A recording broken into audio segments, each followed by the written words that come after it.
Hey everyone, welcome back to my channel. For all of you who are new here, I'm Tanya. I came to Canada in 2019 as a student and now I'm working over here full time. So this video is for all of you guys who are planning to come to Canada and want to know how much you can earn doing a part-time job here in Canada.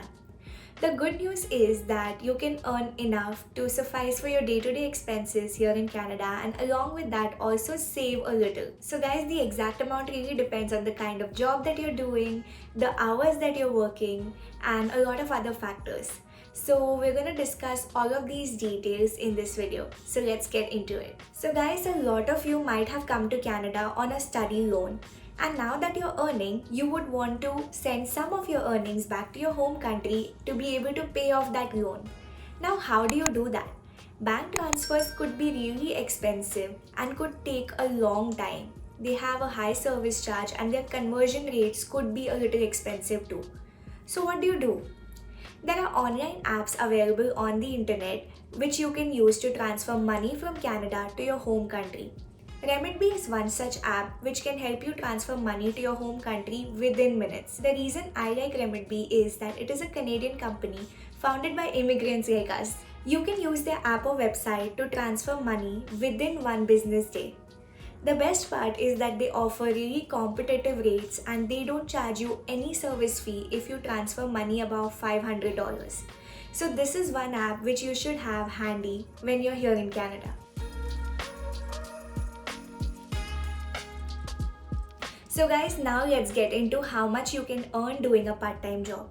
So basically, Canada में हर province में एक minimum wage rate होता है, which basically means that if an employer is legally hiring you, उनको आपको वो minimum wage भरना ही है. They have to pay you that amount and उसके अंडर वो आपको pay कर ही नहीं सकते. So one good thing is that people are not underpaid over here and आपको वो minimum amount तो मिलता ही है. Now in Ontario, the minimum wage rate is $14.25 and this keeps varying from province to province. The highest wage rate is in Nunavut, which is $16 per hour. So when I started my part-time job, since I was in Toronto, Ontario, I would earn $14.25 per hour. So if you do some calculation here, earning $14.25 and you work 20 hours a week, which means आप around $285 कमा सकते हो per week. For a month, it would mean $1,150. But then there are also taxes on top of it. So the basic and the first tax slab in Canada is of 13%. So इस पर से आपके 13% taxes कटेंगे. So let's say approximately आपको in hand $1,000 मिलेंगे for working 20 hours per week. Now, 1,000 Canadian dollars means 60,000 Indian rupees approximately. 60,000 Indian rupees by just working part-time. Sounds a lot, right? But it is not according to Canadian expenses. As a student staying in the city of Toronto, you can easily spend that $1,000 for your monthly expenses. However, these expenses really depend from person to person. And if you save up on some things, like maybe you stay in a shared room, maybe you don't eat out as much, and you try to cook your own meals, then you might be able to save up some money. So ideally, if you work 20 hours a week, then you get $1,000 in hand. Now this is the ideal situation. But ज़रूरी नहीं है कि आपको हर हफ्ते 20 hours के लिए schedule किया जाए. There might be weeks when you scheduled only for 10 hours, only for 15 hours, and this usually happens in the winters जब बिजनेस इतना अच्छा नहीं होता है and they cut down on employees. So it's good to have like some savings in your hand and be prepared कि there might be a few months जब आपको कम hours मिले. If you keep working 20 hours a week, then you would be able to suffice with your day-to-day expenses and you might be able to save up just a little.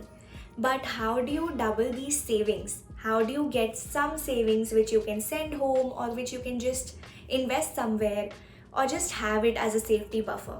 So what happens is when you're on your official breaks in college, which would be like your Christmas vacation or your summer break, you are eligible to work full time. So which means आप 20 की जगह पे 40 hours काम कर सकते हैं. Now this is the time when you can actually grab some extra shifts and earn some extra money. So this official term break would help you earn a lot of extra money. So depending on आपका job आपको कितनी extra shifts देता है, how much you're willing to work, you can earn some extra dollars. Another way to earn extra is by doing an on-campus job and an off-campus job.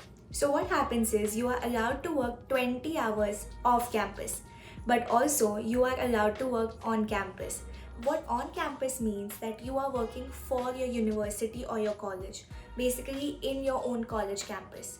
So if you can grab a campus job, then that is amazing. You can do that, and then you can do a part-time job as a cashier or as a store associate off campus. So that means 20 plus 20, which would mean कि आप 40 hours काम कर सकते हो. One tip on this, guys, don't get so engrossed in your part-time job कि आप college की पढ़ाई भूल जाओ. You've come here to study, so focus on your studies. This is just an example I'm giving. You don't have to work 40 hours. Maybe you can grab one shift on your campus of 8 hours and you can work 20 hours on your other part-time job. So this way आप थोड़े से और पैसे बना सकते हो. Be sure you don't miss out on your studies, because guys, if you fail in even one subject, so yeah, आप जो सारे पैसे कमाओगे, you will have to put towards studying that one subject again, because failing in each subject would cost you a lot. So be careful about that.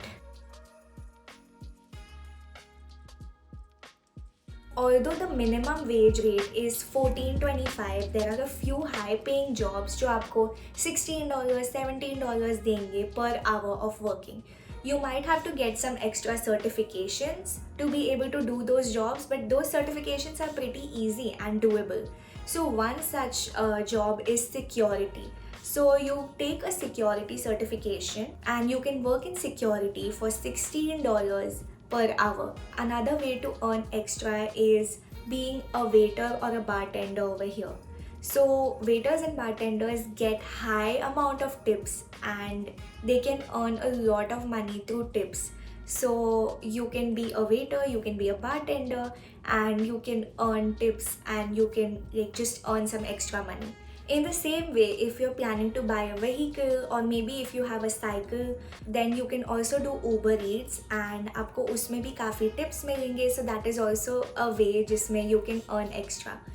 Other than that, guys, if you have a co-op mandatory term, then उसमें आप co-op कर सकते हैं, and if that co-op is paying you, then you earn from that co-op and you don't have to stop working at your part-time job while you're doing your co-op. So you can earn from your co-op and you can also earn from your part-time job. So that is again another way to earn some extra money. While you're trying to find blue-collar part-time jobs and applying for being cashiers, store associates, I would also recommend trying professional jobs, especially for people who have experience from back in India. You should keep on applying for these jobs, because if you get in even as a part-time employee, you would definitely be paid more than that minimum wage because you're doing a skilled job. So that is again another way to earn some extra money. So guys, basically your earnings really depend on the kind of job that you're doing, the amount of hours that you're working, and a lot of things like that. I would suggest that you aim to reach at least that $1,000 per month mark, ताकि आप easily रह पाओ and you would be able to fulfill all of your needs. If you're staying in a smaller city, then maybe even earning say around $600 or $800 would suffice, because आपके living expenses उस city में कम होंगे. So then you can be okay working maybe 15 hours a week. And also guys, like, don't stress about it. If you're not able to earn that $1,000, it's fine. You still have your GIC, and in fact in your initial first 1 or 2 months you wouldn't get a part-time job right away. You're in a new country, you would be settling in. So if you want to take things slow, that is fine too, because you have your GIC amount as your safety net. If in case आप किसी महीने वो $1,000 ना कमाएं, it's fine. You can use your GIC amount. So don't worry about that. Don't forget, your main goal is to study and to get a good job after your studies are completed. Doing a part-time job is just a way to make you reach your goals. Don't divert all of your focus on doing a part-time job. Don't forget what you're actually here for, and that's going to benefit you in the future more. This was it for today's video. But also, I have a $10 promo code for your first transfer through Remitbee. The code is going to be in the description and you can use it and save some money This should help you get started. I hope this video was useful, guys, and if you liked the video, then don't forget to like, comment and subscribe, and I will see you guys again soon. If you have any questions about part-time jobs, feel free to drop them down and I will try to answer as much as I can. Thanks for watching. I will see you guys again soon. Bye.